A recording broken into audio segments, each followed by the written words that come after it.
Just ahead this midday, more threats against metro schools where the investigations stand right now. Plus, flames shoot out of an Omaha home this morning. What we know from investigators. And the latest from Syria as residents and civilians there are desperate to flee. Well, and finally, we get that much needed taste of spring, but how much longer can it actually last? We'll have the details coming up in the Hour by Hour. All right, thanks, Brad. 6 News Live at Midday is next. From your home for news, this is WOWT 6 News Midday. Good morning. Thanks so much for joining us this midday. I'm Collin Ruane. Jordan Shefty is off this morning. Well, developing now, Omaha police investigate a crash that snarled traffic near Benson. It all happened around 7 this morning at Northwest Radial Highway in Decatur. You can see just how extensive the damage is there. Crews responded after reports of a 5-vehicle crash. On scene, our crew saw at least 3 cars heavily involved. 2 people are being treated for injuries at the hospital. Police at the scene say one of the vehicles headed the wrong way on Northwest Radial Highway. Meantime, Omaha Fire is investigating what might have sparked an early morning fire. This was the scene just after 3:30 this morning near 68th and Leavenworth. Lots of flames there. The fire department tells 6 News someone staying at the house came home to find the heavy fire. That person called 911 while trying to put the fire out with a garden hose. It took crews about 20 minutes to get it under control. The owner was not home when the fire started. It caused about $85,000 in structural damage. An Elkhorn South High School student is taken into custody accused of writing a threatening message in a notebook. In a letter to parents, Principal Mark Calvota says another student told a teacher about the message. According to the Douglas County Sheriff's Office, deputies booked the student on 5 counts of terroristic threats. School leaders did not believe students were in immediate danger. Meantime, Council Bluffs police announced an investigation at a school there, too. Police say a staff member overheard a student threatening to bring a weapon to Lewis Central High School, but police don't believe the threat was credible. Charges, though, are pending. Well, it was a unanimous decision in Sarpy County. The Papillion-La Vista School Board is putting a $109.9 million bond issue on the May ballot. The bond addresses several issues, including safety and expansion within the district. It will have projects that will improve safety and security for the growing student population. Right now, some schools have open concept classrooms that do not have a door. The bond has been discussed for months, but recent events like the deadly shooting in Florida made safety a more immediate issue. All of our kids are a huge resource for this state, so all of us have a vested interest in seeing successful passage of whether it's a levy override or a bond issue. We need these to be successful for all of us. A new secure controlled entrance at the back of Papillion-La Vista High is already part of the security plans. If passed, the bond would mean about a $40 property tax increase for a $100,000 home. Turning our attention to the weather now, it looks like it's going to be a pretty nice day out there. Meteorologist Brad Sugden's in with a look at the hour-by-hour forecast. We should probably take the show outside today. Oh, definitely, yes. All right, Brad, thank you so much. Well, happening now, the chaos continues in Syria. Russia has ordered a so-called humanitarian pause so civilians can leave a rebel-held enclave that has been under attack for weeks. NBC's Lucy Kavanaugh reports from London. Well, back here locally, happening today, hearing for a man accused of killing another man in Omaha. Antoine Johnson's accused of shooting and killing Trent Stutheit last Easter. Police say what started off as an afternoon of drinking and kidding around turned into an argument that led to murder. A homicide detective testified Johnson and 4 other men had been arguing before the deadly shooting on Easter Sunday of last year. Further court testimony reveals Johnson and Stutheit had actually been friends for several years. Johnson was eventually arrested in Denver, Colorado, and extradited back to Nebraska for the crime. Omaha police are asking for your help in finding a killer who gunned down a 17-year-old boy. This all happened over the weekend. We're learning new details on Sunday's deadly shooting at 25th and Crown Point. Zachary Parker died at the hospital. Devin Darnell was hurt in the gunfire. He is expected to recover. Officers found both victims outside Blackburn High School. That's a few miles from the shooting scene on Hamilton. Police have not reported any arrests, so if you know anything, you're asked to call Crime Stoppers at 444-STOP. Well, a legal fight between a city and a number of its employees doesn't seem anywhere close to being resolved. And as 6 News uncovers, the legal bills are only piling up. Bellevue Police Chief Mark Elbert has been sidelined on paid leave since September after a vote of no confidence from the police union. The union says he's been deceptive. Chief Elbert says the investigation will eventually prove he acted appropriately. Meantime, the bills of taking on the police union's complaints are piling up. Bellevue City Councilman Pat Shannon wonders whether it's even worth the fight.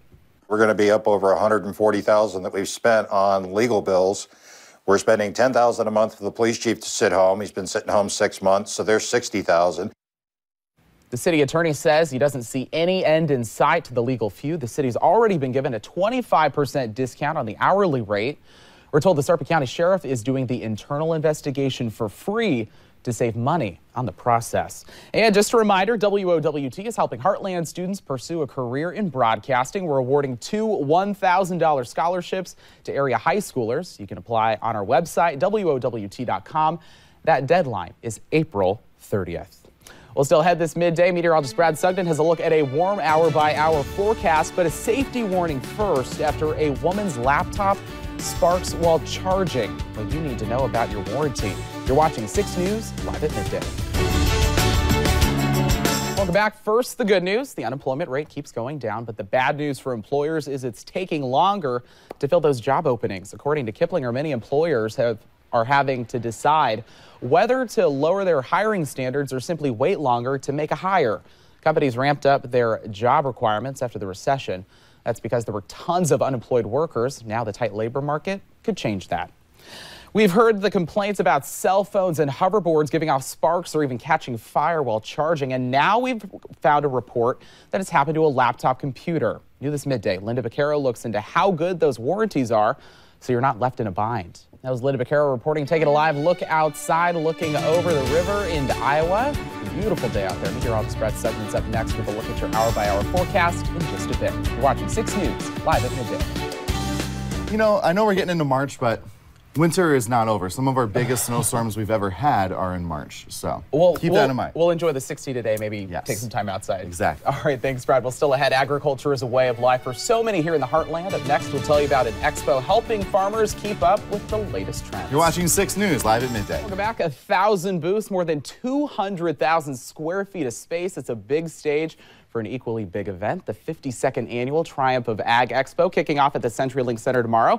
Here to talk about it is the show director, Bob Mancuso. Thanks for stopping in. Yeah, hey, Collin. Tell us a little bit about the event. There's a lot to see there. Oh, yeah, absolutely. You know, farming is really big in the Midwest, and so even though Omaha, we're kind of a cosmopolitan city, a lot of stuff going on, there's a lot of agribusiness, and then we're all surrounded by all the farm country. So Triumph of Ag Expo is the 52nd annual, so been going on for 52 years. Just a great center for everything with farming and ranching. So not only the crops, you know, soybeans, corn, all those types of things, but also cattle and everything to do with your farm and ranch operation is there. So equipment, services, all types of products. A little bit of everything, and we were talking about a luncheon as well. Sort of fill us in on that. Yeah, we're really excited. The luncheon this year, so it's on Wednesday tomorrow. You can still get a ticket for the luncheon. So the ticket for the luncheon, it does cost $20 to help pay for the cost of the food, but it's $20. You can still RSVP, so you can still come to that luncheon. We're featuring the executive director of the Nebraska Cattlemen. His name's Pete McGlyman. He's going to be speaking about the state of the beef industry. And Nebraska has taken over the number one producer of beef in the United States, #1 state. So we've been doing a lot of great things, you know, with exports and all those kind of things. So he'll be speaking on the beef industry, and then we'll be awarding the Agri Award, which will be going this year to Governor Ricketts. So we're really excited. He'll be at the expo and he'll be at the luncheon. He'll also be speaking. And he's just done so many good things for Nebraska agriculture with his programs and also our exports and all the thing to do with farming and ranching. So he's this year's award winner. And it goes to a little bit of everyone. That's been going on about 40 years that award has been going on to specifically, but it's for people that seem to help out the industry, right? Exactly. So the Agri Award, all different types. So there's been past governors also, like Governor Heineman.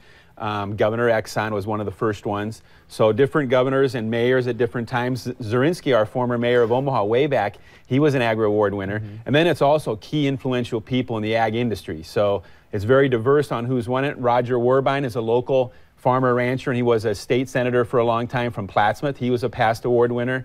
And we're really excited, and so now we'll add Governor Ricketts' name to that list. And there are going to be a lot of people you're expecting to come to this event. Want to pull up a little bit more information just to let you know about the hours and the times so you can make it there if you have it ready for us. There it is, tomorrow, 9 a.m. to 4 p.m. March 1st, 9 to 3 at the CenturyLink Center. And you're telling me a lot of people go to that. Right, great crowds. There's probably averages 10 to 15,000. It's one of the largest shows in the nation, and we're a member of the National Farm Show Council, which is the top 25 shows in the nation. And then there's seminars throughout both days. So there's something for everybody in every farm operation, so they can check our schedule online, or just when they come to the show, they'll see the signs to go to whichever seminar they would want. So multiple seminar rooms going on too, and it's free admission. Perfect. I'm sure a lot of people will be excited about that. Right. Bob, thanks so much for taking some time to join us this Hey, you're morning. welcome. Thanks, Colin. Thanks so much. Well, still ahead, Black Panther is proving to be a roaring success. Now Disney's chief is talking about the possibility of a franchise. Dustin Dale says that and much more up next in the Hollywood Minute. Welcome back. A legendary band is back, and we have the latest on what many are calling the biggest movie in the world. Here's Dustin Dales with today's Hollywood Minute. Brad's here with a final look at the forecast. 60s today, probably parks, the running trails, patios. Everything. Yesterday there was some ice on the Lake Zerinsky Trail I saw, but today it's probably gone. So a nice but kind of cool stretch after that. And you know, Thursday is March. There you go. We're right there. Spring's almost here. Almost. All right. Thanks so much for joining us. That wraps it up for us live at midday. Our next newscast live at 5 with John and Mallory. Thanks for joining us. Have a great day. WOWT 6 News is everywhere. Download the WOWT 6 News app today. Available in the App Store and Google Play.